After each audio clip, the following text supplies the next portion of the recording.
I completely understand that there are going to be two reactions to this title. On one hand, you're going to have the TCG players that read this title and go, of course this deck was doomed to fail. It has a lot of huge issues that don't really let it fit into a modern metagame. On the other hand, you're going to have the Duel Links players going, what do you mean, Doug? Of course these cards should be good. These cards are ridiculous and probably should be banned more than they already are. And yes, that may surprise the TCG players watching, but Fur Hires are actually hit multiple times on the Duel Links ban list. And in today's video, we're going to focus on mainly the TCG and why these cards failed, but also sort of weave in references to Duel Links and talk about why they are so darn powerful in Duel Links. There was a while where Fur Hires were tier 0. They're currently tier 1, tied with Amazonas, which is another discussion in and of itself.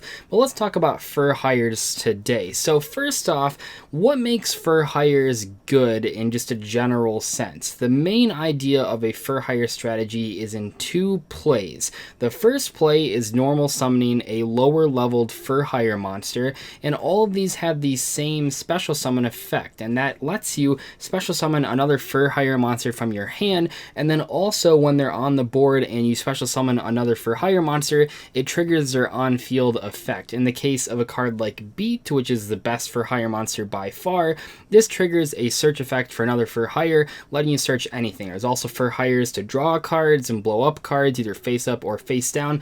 That's sort of your first game plan. Your first play is always summoning these lower leveled Fur Hire monsters to search cards and blow up the board. And then the ending board state that you're trying to get to is on one of the higher level Fur Hire monsters. And the important part about these cards is that they have really good on-field effects. They negate spells and traps, they negate monsters, all sorts of cool effects. However, they have to be the last Fur Hire monster you summon because they don't carry that same special summon effect. So in the TCG, the goal is to have a hand, if you're going second, of 6 Fur Hire cards, and you summon 4 little Fur Hires, blowing up your opponent's board as you go along, and then finally end on 1/5 big Fur Hire monster, and then just attacking your opponent for game. Now this actually did see limited success when they first came out. I think that was more due to people opening many packs of Dark Saviors, not pulling Sky Strikers, and wanting to do something with the cards left over. I think this is very similar to what happened with Necros. If you open a lot of that set and then didn't pull all the Velcris and the Brionix that you needed, you might just end up playing Yosenjus or Ritual Beasts just because you have so many extra cards lying around. I think that actually helped Fur Hires see some competitive experimentation in the TCG when they first came out. What's interesting though is that even in the TCG, these cards had so much hype going into Dark Saviors, especially when they were first getting leaked. And the reason is, and it's kind of silly and it might seem not really relevant, this is the first pirate archetype that Yu-Gi-Oh has ever had. There's been a couple pirate cards. There's like pirate ships and stuff like that, and some skeletons with maybe pirate hats, but in general there hasn't been a fully fledged pirate archetype, and people have been begging for that for years. So when we finally got these cards released, and I think some of the lower leveled Fur Hire monsters were revealed, not all of them yet, but we got some of them revealed, people were really excited to finally play a pirate archetype. The main issues with Fur Hires though, and the main reason they didn't actually see a ton of competitive success in the TCG, is that, man, they are normal summon reliant. And that might seem crazy. They have all special summon effects, and they have a archetype Monster Reborn, but in general, this is one of the most normal summon reliant decks I have ever seen, and Duel Links players probably already know this. Some of the popular counters to Fur Hires in Duel Links are Floodgate Trap Hole and Paleozoic Canadia, and the reasons being, and I mean, if you can kind of think in the TCG aspect, to be cards like Effect Veiler, cards like Fiendish Chain, just tons of disruptive cards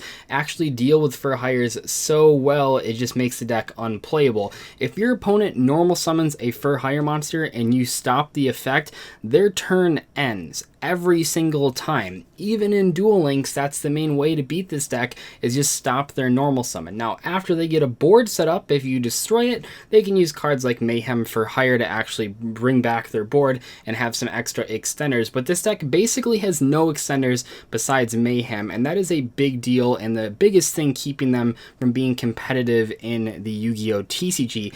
Now, in Duel Links, this doesn't matter as much, and it also is worth mentioning that like half of the for hire cards aren't even in Duel Links. The best for hire monster, the biggest boss monster, isn't in Duel Links, and the deck still was tier 0. Now, there are a couple reasons for that. One of the reasons for that is that there isn't a lot of effect negation or spell and trap card negation in Duel Links. Now, Konami knows this, and they didn't add the monster effect negator into the game. However, they did add Wiz, which is the spell and trap card effect negator, and that is a huge deal. Not only can this card negate spell and trap card activations, but it can also negate spell and trap card effects, which isn't something you see in Duel Links. I mean, I know if you play the TCG, you might be saying there's tons of effect negators in the game, and that is true, but in Duel Links, they're basically non-existent. So the basic play with for hires on turn 1 at this point is just to summon 1 copy of Wiz, and that usually can just win you certain matchups. It's actually insane how impactful that is. And just for the record, the ban list changes to for hires in Duel Links, they limited Dyna, and the main reason they did that, once again, it's going to sound pretty crazy to TCG players, it's because if you had 2 copies of this card, your opponent couldn't attack, and that was actually too good for Duel Links. Now, I play Spellbooks in Duel Links, so I just fate one of them away. That wasn't really a huge issue, but for a lot of decks, there weren't really any outs to that besides Treacherous Trap Hole, which you don't always draw, and that was a pretty big deal. And then also, they semi-limited the for hire level 2 monster that pops face-up cards. One of the biggest reasons that for hires are really popular and powerful in Duel Links is because there are only 4,000 life points, and you can pretty much just OTK your opponent with any given hand and for hires unless your opponent has specific interruptions for that. So by limiting cards like Dyna, it definitely lowers the overall power level of this deck. Instead of being an OTK strategy, which it still definitely OTKs, but instead of mainly being an OTK strategy, it's a strategy that uses Wiz to control the board, which makes it a little bit easier for decks to fight it, and actually has helped the deck not be tier 0 and instead just be a solid tier 1 choice. But in Duel Links, you don't have effect negation like Effect Failure, like Fiendish Chain. All these sort of cards that really counter for hires, you don't see in Duel Links, but in the TCG, you do. Therefore, this deck does not see much play. And in the TCG, pretty much every single deck right now, even the control decks like Altergeist and Pure Skystrikers, you have to have more plays than just your normal summon. In all the sort of control decks, the slower decks of the TCG in 2018, in all of those cases, in Altergeist and Pure Skystrikers, you don't just have your normal summon. You have, in the case of Skystrikers, you have Hornet Drones to sort of get a whole bunch of summons out before you summon Ray. In the case of Altergeist, you have a Manifestation or Revive guys, and then obviously Multifigure to actually special summon a whole bunch of other monsters during your opponent's turn and during your turn. These are things that for hires do not have, and that is really disappointing for people that wanted to play a pirate archetype in the TCG. However, I do implore you, if you want to play this deck and you want to play it in full force and beat a lot of people, just try out Duel Links. The deck is pretty much free to play, and you can win a whole bunch of free games because it is just so much faster than most of the Duel Links metagames. So basically what I'm trying to say is that even though for hires are a fairly interesting archetype, and even though a lot of the cards individually do have powerful effects, I mean, you have everything you'd want out of a deck. You have searching, you have destruction effects, you have draw effects, all sorts of cool effects that end on a huge board, and then a bunch of effect negators. Even though you have those types of cards in your strategy, it doesn't necessarily mean the whole deck is going to be good if the deck is too normal summon reliant. This is something that we see time and time again in the TCG. I think a great example of this is Madolches. Madolches have some of the most ridiculous normal summons in the entire game. I still stand by that Madolche Angeli is one of the best normal summons in the entire game. You get so much value off of that one normal summon, and there's so many other great Madolche cards in the game. Pretty much all of the ones that you're playing are really powerful. Hoot Cake and Ticket and Chateau and Tiramisu. All these cards are extremely powerful. However, just like in the case of for hires, anytime you summon a Madolche monster, if your opponent simply ashes the Angeli, you have to pass turn, and you're probably just going to get OTK'd. Really not a good situation to be in, and that didn't work for Madolches way back when they first came out, and didn't even really work for them in 2014 when they were at their prime. They saw a lot of regional tops, but they still were never the best deck.